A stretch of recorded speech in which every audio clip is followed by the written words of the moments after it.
Profesor del método simultáneo de enseñanza, artífice de la educación moderna y cabeza durante varios años de la enseñanza normal en México, su nombre, Enrique Rebsamen.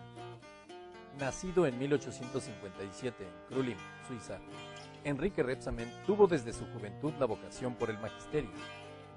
Hacia 1877 se hizo profesor de enseñanza secundaria en la Universidad de Zúrich. Después de viajar por Europa, decidió cruzar el Océano Atlántico para establecerse en México, con el propósito de contribuir a la formación de maestros. Fue Veracruz el punto inicial de su labor. En Orizaba, dirigió un curso para maestros y en Jalapa fue el encargado del proyecto de una escuela normal que fue inaugurada en 1886 y de la cual el pedagogo suizo fue director. Particular importancia tuvo esta institución, ya que fue pionera en la educación normalista dentro de nuestro país. Con el tiempo, Rebsamen ganó mayores espacios para sus propuestas pedagógicas. Le fueron confiadas las direcciones de enseñanza pública de varios estados y la dirección de enseñanza normal en el Distrito Federal y territorios. Hacia 1889, fundó la revista pedagógica México Intelectual, una de las más famosas en su género durante esa época. La labor pedagógica de Rebsamen consistió en introducir en las escuelas mexicanas el sistema del modo simultáneo de enseñanza. Mediante él, los alumnos de una escuela eran clasificados en grupos homogéneos. Este sistema sustituyó al mutuo o lancasteriano, que dividía en grupos a los niños según sus conocimientos y un alumno de grado superior les enseñaba. El nuevo modo de enseñanza, por lo contrario, revalorizaba el papel del maestro como agente educador. Aquí cabe destacar que para Rebsamen el factor más importante en la enseñanza era la personalidad del maestro. Su método objetivo de la enseñanza lo recuperaba de John Pestalozzi y plantea que se debe de educar al niño por medio de la observación de los objetos materiales, oponiéndose al dogmatismo tradicional basado en la memoria de lo que el niño recuerda de las palabras del maestro. Como parte de su obra, Enrique Rebsamen se empeñó en que se empezara a dotar a las escuelas mexicanas de mapas, museos pedagógicos y textos modernizados. Rebsamen consideraba que la independencia más difícil de conquistarse es la intelectual y moral de un pueblo entero. Esa independencia, según palabras del mismo Rebsamen, convierte al más humilde de los hijos de una nación en un ciudadano libre. Varios libros dejó entre nosotros como testimonio de su paso por México. Entre ellos destacan La Guía para la Enseñanza de la Lectura y El Método Rebsamen. El pedagogo suizo falleció el 8 de abril de 1904 y su muerte provocó un duelo nacional en su patria adoptiva.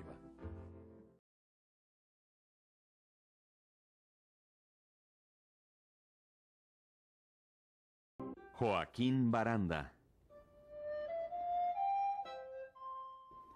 Al acercarse el final del siglo XIX en México, la introducción de la pedagogía moderna, la multiplicación de escuelas normales y la acción educativa de eminentes pedagogos se sumó a la creciente industrialización del país que exigía nuevos planteamientos educativos.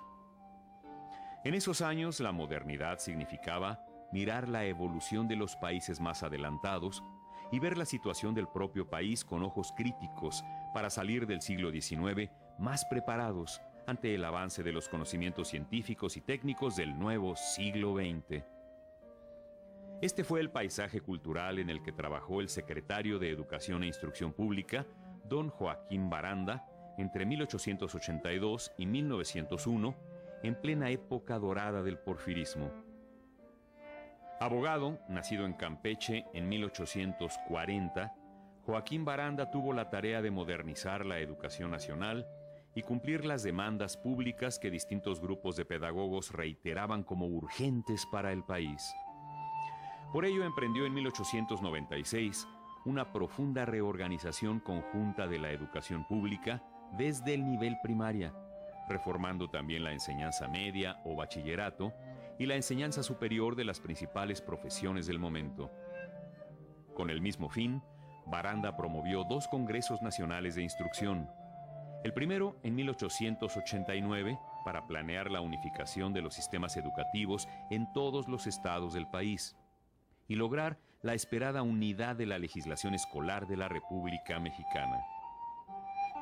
El segundo, en 1891, un congreso educativo dedicado a analizar los problemas de la enseñanza normal, la Escuela Nacional Preparatoria y las escuelas profesionales en las carreras de Ingeniería, Derecho, Medicina y Bellas Artes.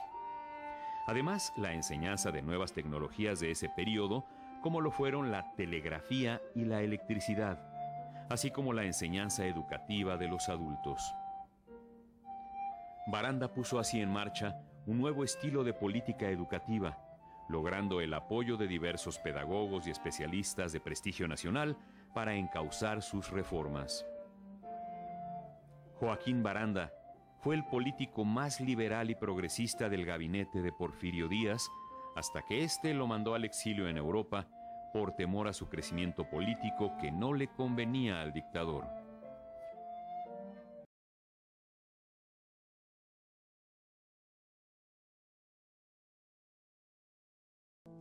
Considerado como el anticristo de la religión didáctica que predicaba Rebsamen, Carlos A. Carrillo fue un brillante pedagogo veracruzano que se abocó a señalar los vicios de la enseñanza de los viejos maestros. Nació en 1855, bajo el fragor de la Revolución de Ayutla y la asunción del régimen liberal en México. Carrillo se encontró con la educación después de haber estudiado la carrera de leyes. Tomó entonces como camino el magisterio, profesión en la cual fue reconocido como el pedagogo más original y brillante de su época. Sus artículos pedagógicos dan cuenta de su labor didáctica para la escuela primaria. Destacan por la claridad conceptual, la solidez de criterio y la sapiencia de Carrillo. En ellos, el pedagogo veracruzano enfatizó sus ideales sobre la didáctica general y particular de cada materia, con la intención de corregir lo malo y aprovechar lo bueno de acuerdo con las condiciones particulares de México. Sus escritos se distinguen por ser de un gran contenido científico y filosófico, con orientación humanista. Carrillo enfrentó algunas adversidades por sus convicciones. En primer término, que fuera católico no favorecía su militancia liberal y jacobina. Además, era criticado por ser considerado un empirista sin formación profesional. Por otra parte, su educación política era ingenua y tímida, a pesar de que era un autor muy leído y admirado por su gran producción pedagógica, por la originalidad de sus escritos y por las enseñanzas e ímpetu de organización social que nacieron en sus obras. Destaca por haber dado a conocer en nuestro país las doctrinas de pensadores como Pestalozzi, Froebel y Locke, entre otros. Asimismo, fue un arduo defensor de la reforma educativa, la cual difundió a través de su labor periodística y docente en las revistas El Instructor y La Reforma de la Escuela Elemental. Como parte de su intensa actividad, Carrillo fundó el Instituto Froebel, donde impulsó los métodos pedagógicos imperantes en Europa. Su obra más relevante fue El nuevo método inductivo analítico sintético para la enseñanza simultánea para la lectura y la escritura, libro que fue considerado como uno de los mejores en su tiempo en el mundo. Carlos A. Carrillo falleció el 3 de marzo de 1893 a causa de la tuberculosis.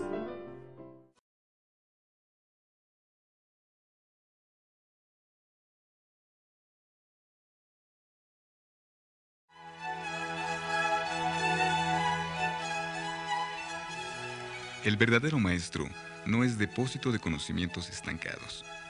No es el muro impenetrable y macizo que detiene las aguas en la represa, sino el vertedor en demasías de lo que en su alma es plenitud. Maestro es el hombre henchido que desborda, si no sabiduría, afán de comprender el mundo y hacerse comprensible a los demás.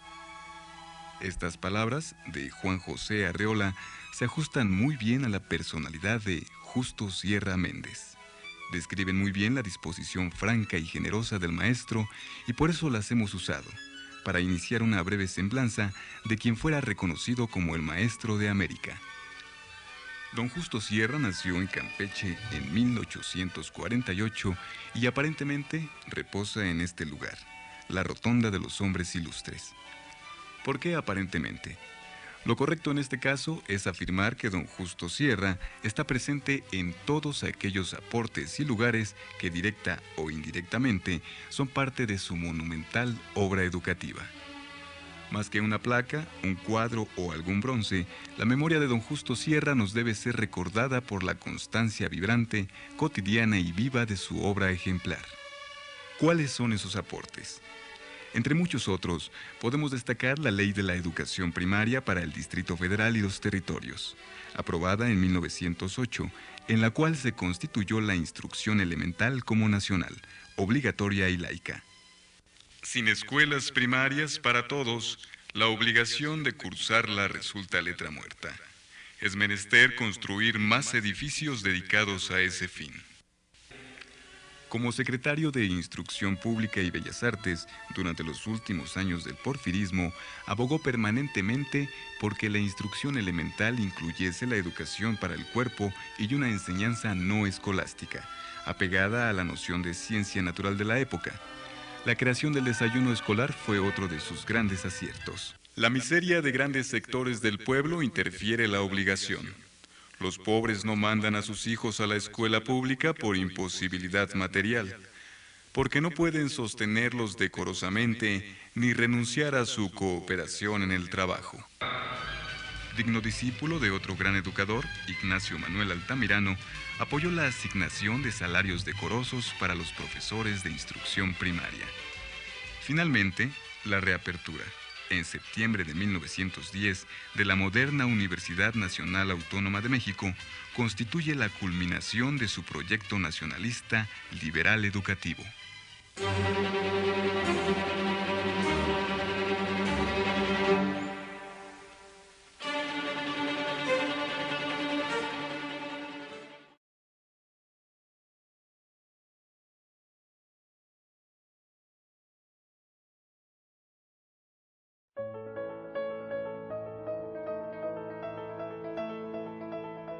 La creación del método onomatopéyico lo llevó a consagrarse como maestro e impulsor de la educación mexicana a principios del siglo pasado.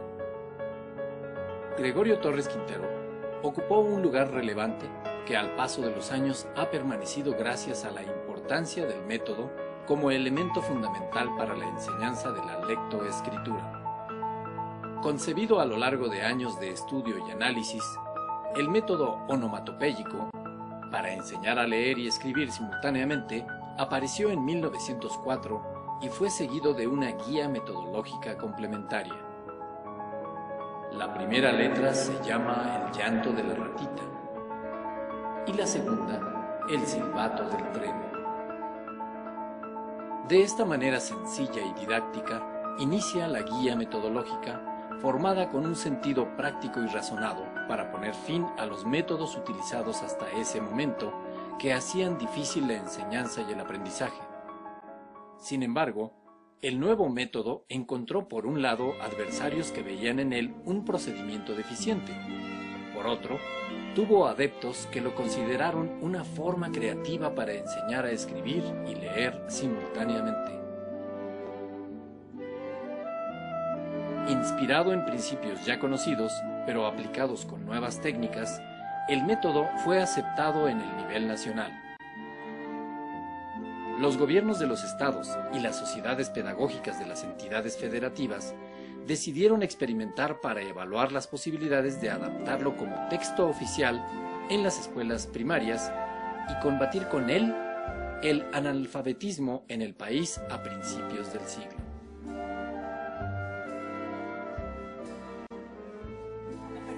Con sorpresa. Sordito. Como la ratita. Desde el punto de vista práctico, un método, escribió el maestro Torres Quintero, debe de reunir dos circunstancias: ser fácil para el niño y ser fácil para el maestro. Las características que se le atribuían tanto al método cuanto a la guía eran las gráficas ilustrativas que captaban la atención de los alumnos. La experiencia demuestra que una síntesis racional es más rápida para alcanzar el fin que el análisis más inteligente. ¿Por qué no decidirse resueltamente por el método que cumple en menos tiempo su promesa? Nacido en el estado de Colima en 1868, Gregorio Torres Quintero ocupó diversos cargos educativos en el gobierno estatal y federal durante el Porfiriato. Fue director de la revista La Enseñanza Primaria durante 10 años y colaboró en diversos periódicos y publicaciones de índole pedagógica. Escribió también libros de lectura e historia como Lector Infantil Mexicano, Alma Nacional, Una Familia de Héroes y La Patria Mexicana. En este último libro, Torres Quintero sintetiza la idea que tenía de la pedagogía cuando escribió: para llegar a un buen fin es preciso un buen procedimiento. Uno de los dos requisitos indispensables de una buena enseñanza es estimular agradablemente. Esto está relacionado estrechamente con otro precepto derivado también del desarrollo evolutivo de la humanidad. Debemos estimular el desarrollo espontáneo.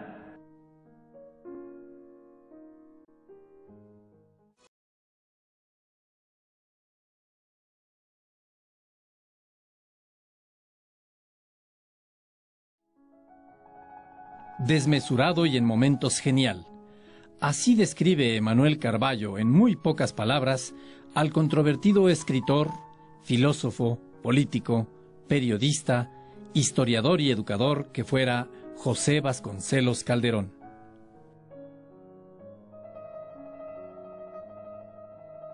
De todas esas facetas que forman la compleja personalidad de Vasconcelos, nos interesa destacar la de educador. En efecto, la trascendencia de este hombre se revela en su obra educadora, integral y única en su género. Comprendió mejor que nadie en los años que siguieron a la Revolución Mexicana la importancia de la educación para las clases pobres en el campo y la ciudad. El aspecto más revolucionario del gobierno de Álvaro Obregón tiene que ver con la cultura y el arte, porque Obregón dejó hacer a Vasconcelos, y éste hizo casi a partir de la nada. A través de lo que él llamó los maestros misioneros, Vasconcelos emprendió una tarea alfabetizadora de alcances nacionales, nunca antes intentada. Pero no solo a leer enseñaba el misionero de tipo moderno. A falta de un maestro completo como el fraile, nosotros empezamos a mandar grupos de maestros, uno de artesanías, que enseñará a labrar la tierra y a forjar el hierro, otro que fuese artista e inspirase a la población el gusto por la belleza, y otro más para incitar a la acción social, otro, finalmente, para las primeras letras y las matemáticas. Vasconcelos se esforzó por desterrar el concepto elitista de la enseñanza. Ello se expresó no solo en los grandes tirajes de libros de autores clásicos de la literatura universal, distribuidos gratuitamente, sino además se extendió a casi todos los campos de la cultura. Estimuló la música y a los músicos, mediante la organización de numerosas audiciones, y estableció las clases de canto y de baile desde la instrucción primaria. Cosa similar hizo con otras artes, como la escultura y arquitectura.